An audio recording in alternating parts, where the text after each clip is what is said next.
used to produce and view three-dimensional pictures are mutually perpendicular to each other, and this expression is called Moll's law of polarization. Huygens actually puts forward a beautiful theory to explain wave propagation. Cos 90 minus r is cos theta p.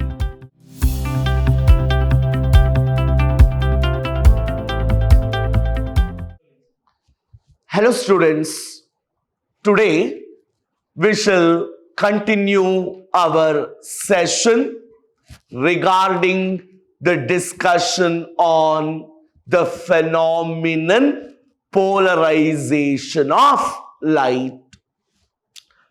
To recall, by definition, the phenomenon where the vibrations of a light beam is restricted to a single plane, we confine the vibrations of light to one particular plane, and that was what we called as polarization of light.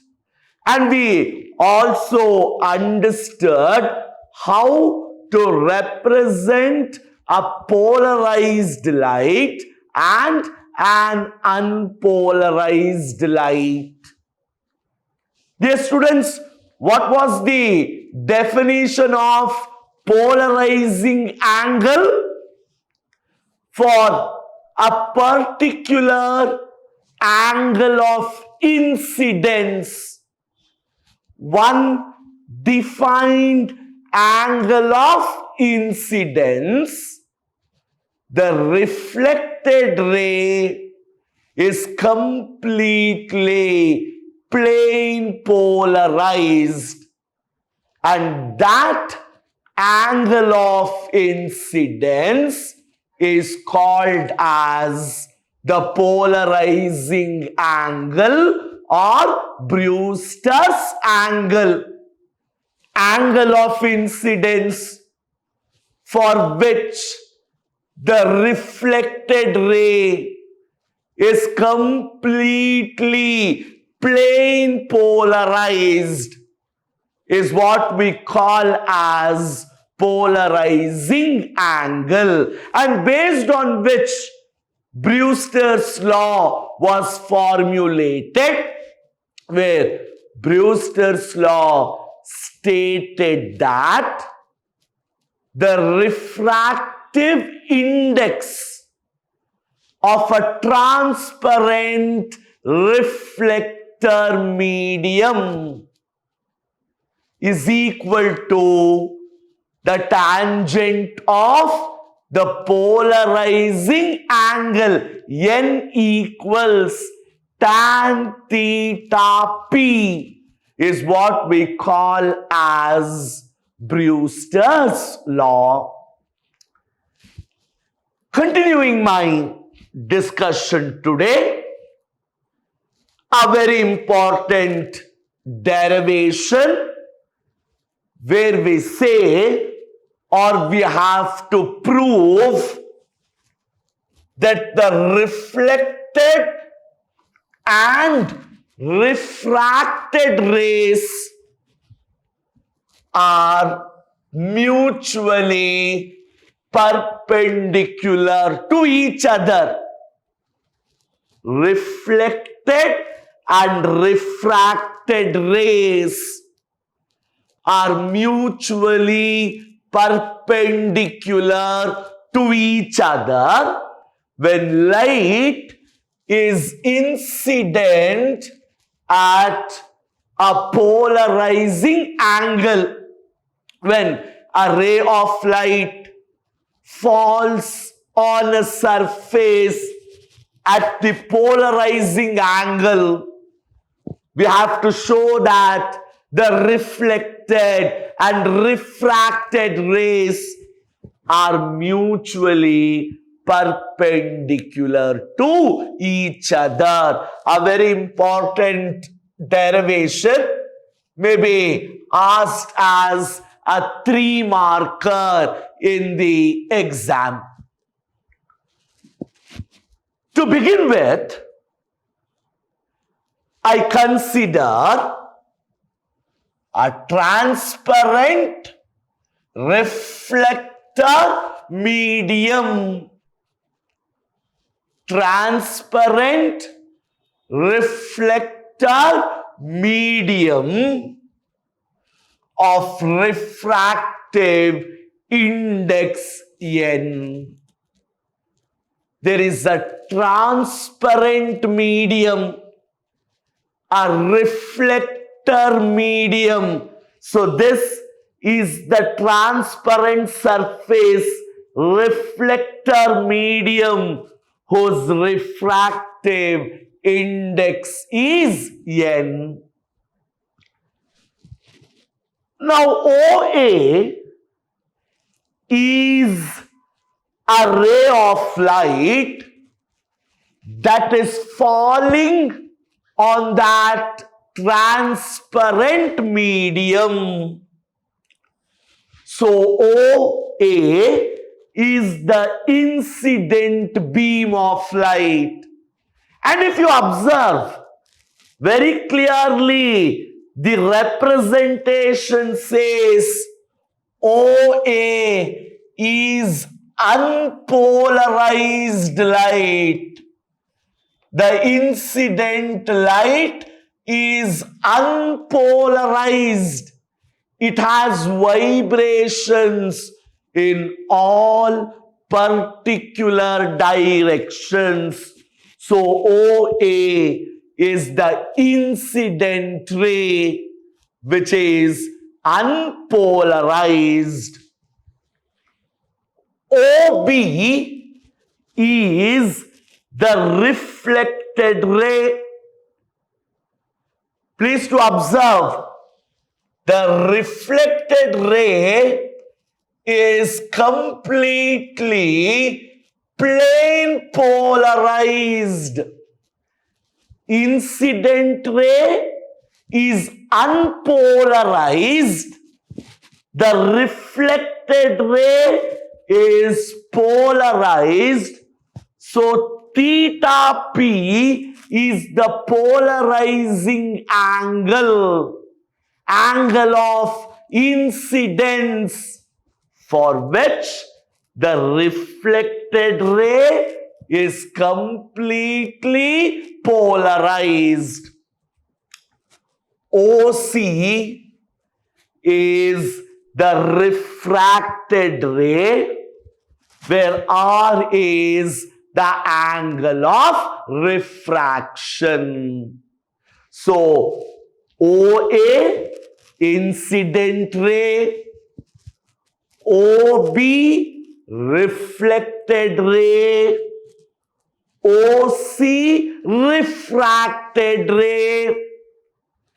Thing to be highlighted, the incident and the refracted rays are unpolarized, but at the polarizing angle, reflected ray is completely plane polarized.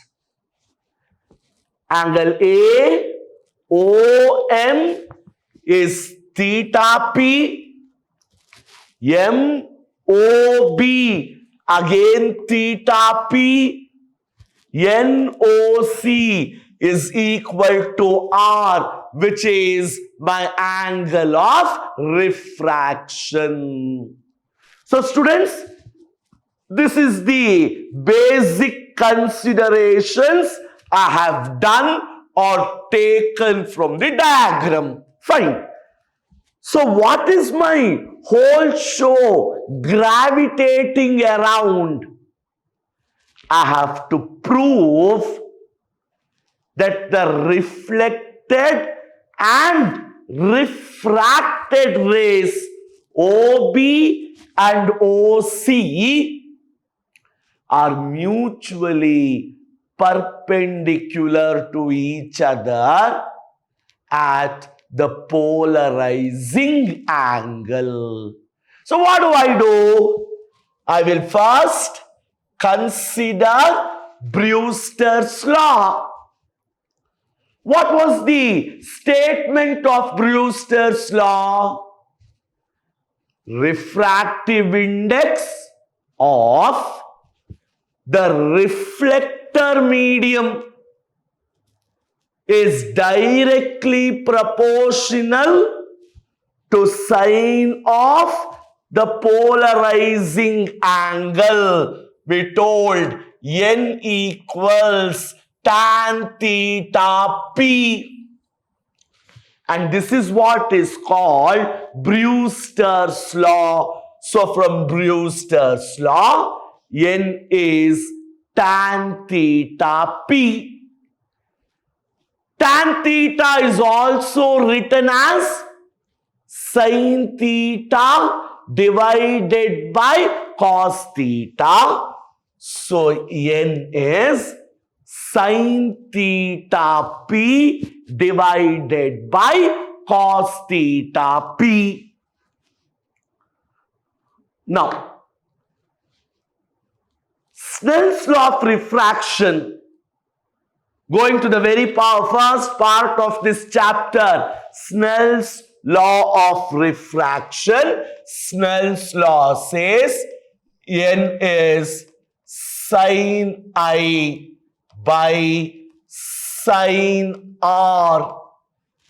The ratio of the sine of the angle of incidence to the sine of the angle of refraction is called refractive index. So n equals sin I divided by sin R, or n equals sine. Here angle of incidence is theta p. What is theta p? Polarizing angle divided by cos 90 minus R. Cos of 90 minus theta is sin theta. So I've written this as cos 90 minus R.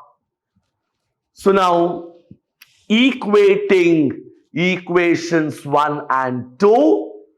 So on equating, we get cos of 90 minus R is cos theta p. Just equating the denominators. Cos 90 minus R is cos theta p, or 90 minus R is theta p, or 90. So theta p plus R is 90 degrees. Again, I am equating the denominators. Cos 90 minus R is cos theta p. Sin tan theta p was written as sin theta p divided by cos theta p. Or 90 minus R is theta p. So theta p plus R is 90 degrees. Now, again from the diagram, this angle MON, angle MON is equal to 180 degrees, straight line. Angle MON is 180 degrees, which can also be written as angle MOB, angle MOB plus angle BOC. angle BOC plus angle NOC. So angle NOC is 180 degrees. I split the straight line in terms of compound angles. Angle MOB plus BOC plus NOC is 180 degrees. What is angle MOB? Theta P, polarizing angle. Angle BOC, I keep as it is. Angle NOC, angle of refraction, 180 degrees.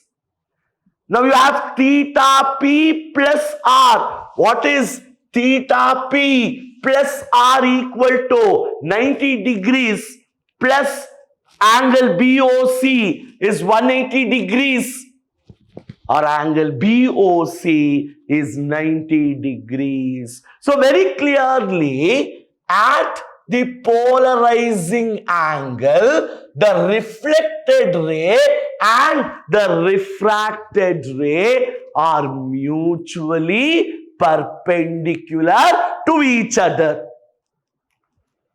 So students, in this bookwork, we have clearly shown that at the polarizing angle, the reflected ray and refracted ray are mutually perpendicular to each other.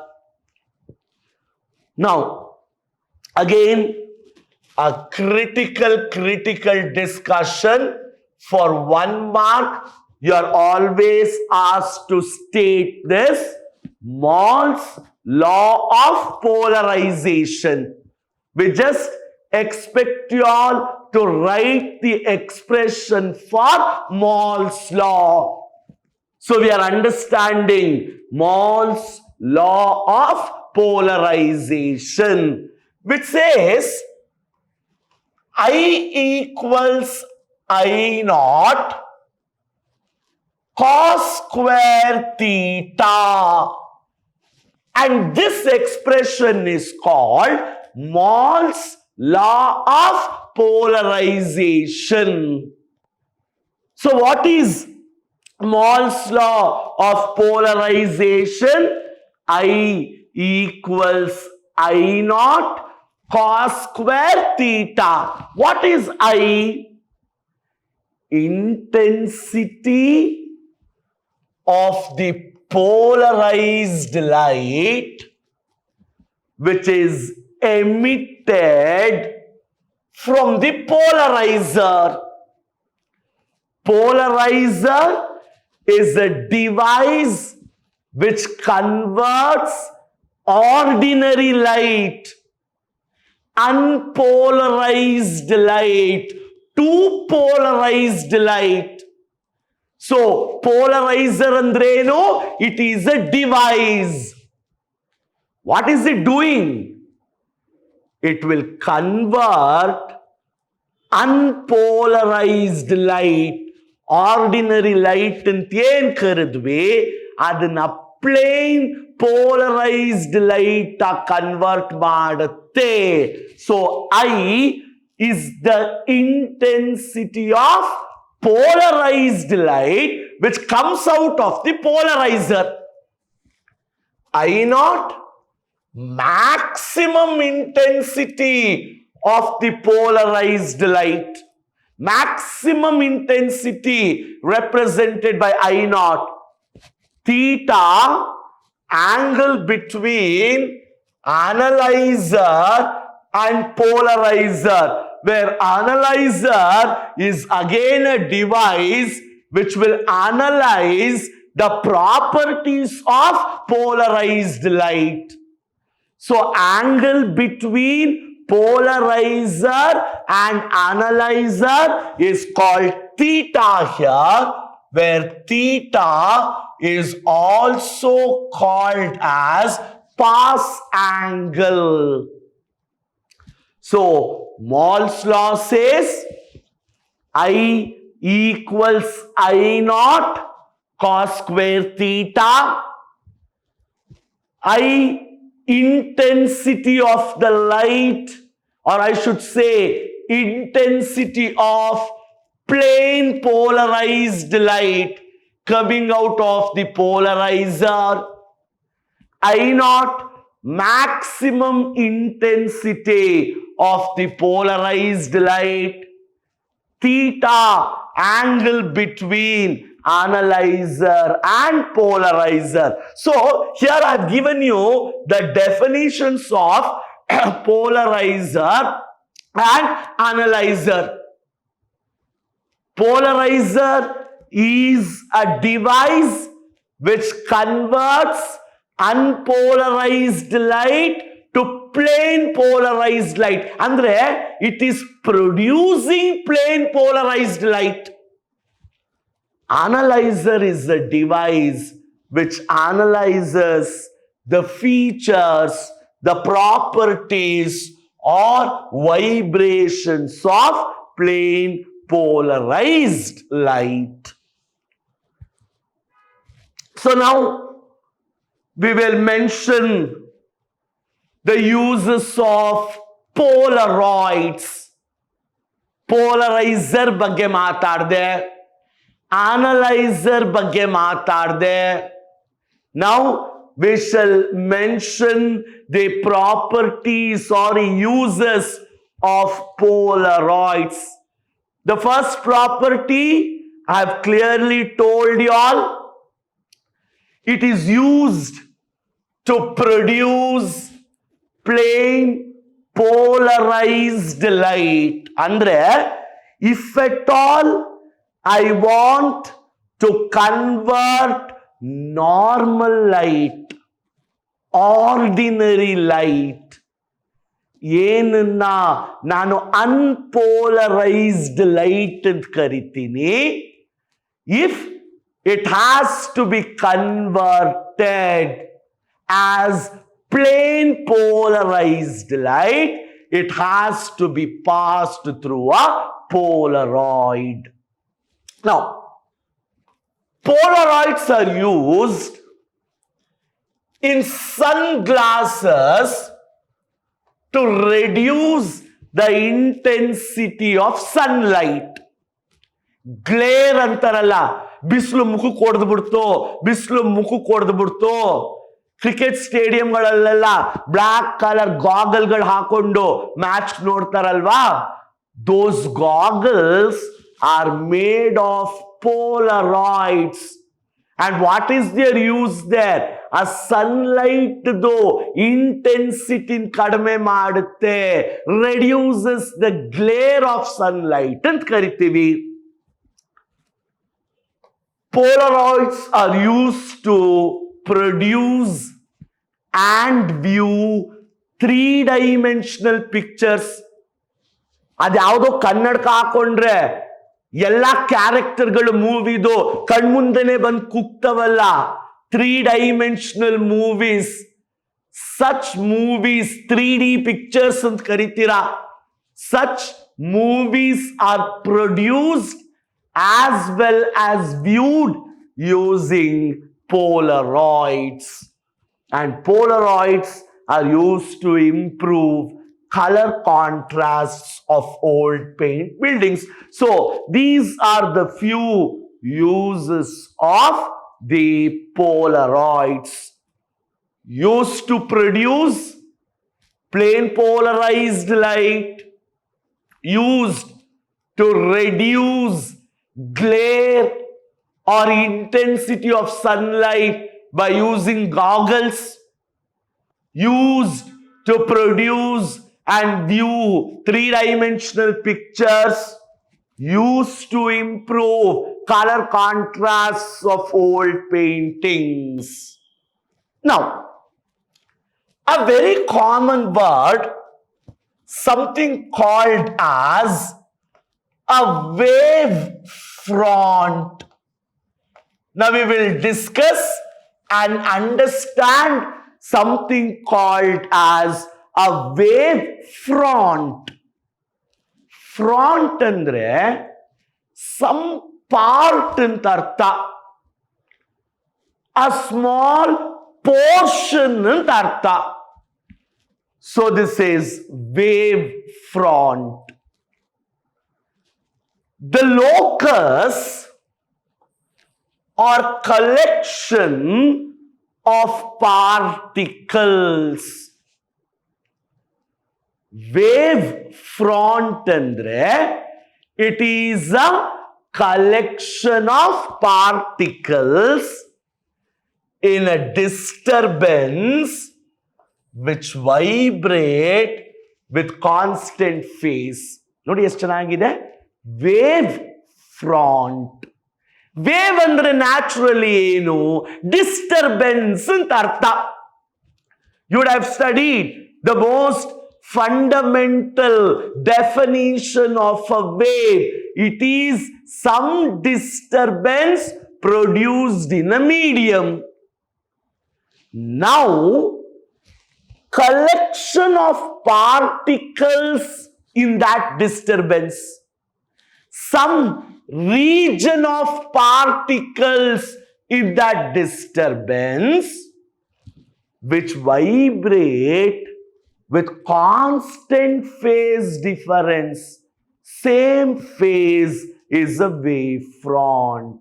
It is a locus of particles where phase difference is zero on a wave. It is some region of particles in a disturbance, what I call as waves, where the particles have constant phase difference or zero phase difference. What type of wavefront is generated using a linear source? For example, a slit, straight line source. It is always cylindrical. One mark kelidare. And what type of wavefront is generated using a spherical source? For example, keyhole. If light passes through a keyhole, what type of wavefront is generated? It is a plane wavefront. Here, with a linear source, we have cylindrical wavefront. With a spherical source, keyhole, we have a plane wavefront. Now, we have to explain Huygens principle of wave propagation. ಮತ್ತೆ ತುಂಬಾ important ಎಕ್ಸಾಮ್ಗೆ key concept for the exam, Huygens principle of wave propagation. Huygens actually puts forward a beautiful theory to explain wave propagation. It says each point on a wavefront is the center of new disturbance. Andre, suppose I have a wavefront of this kind. In wavefront andre certain region in a wave where all the particles vibrate with constant phase. Huygens says every particle in this wavefront can produce a new disturbance. It is a source of getting a new wave, and that new wave is called secondary wavelet. So this is called secondary wavelet. So every single point, each point on the disturbance can cause more disturbance secondary wavelength, and they travel in all directions with the speed of light. Beautiful, Alva? If you consider a region on a wave where all particles vibrate with constant phase called a wavefront, then every particle there can produce more disturbance. And that disturbance is called secondary wavelength. And this secondary wavelength travels in all directions with the speed of light. And then he says, tangent drawn to this secondary wavelength. Suppose I draw a tangent to the secondary wavelength. It gives the direction of the new wavefront. Any tangent you draw on the secondary wavelength gives the direction of the propagation of that disturbance. So Huygens says every single particle of a wavefront has an ability to cause more disturbances, generate secondary wavelets. Keep on drawing tangents on the secondary wavelets. You get the direction of propagation of the wave. So today we showed that at the angle of incidence called polarizing angle, the reflected and refracted rays are mutually perpendicular, and we studied the related topics on Polaroids. In my next session, the last session on optics, we will finish up with proving Snell's law using Huygens principle. Until then, take care. Thank you.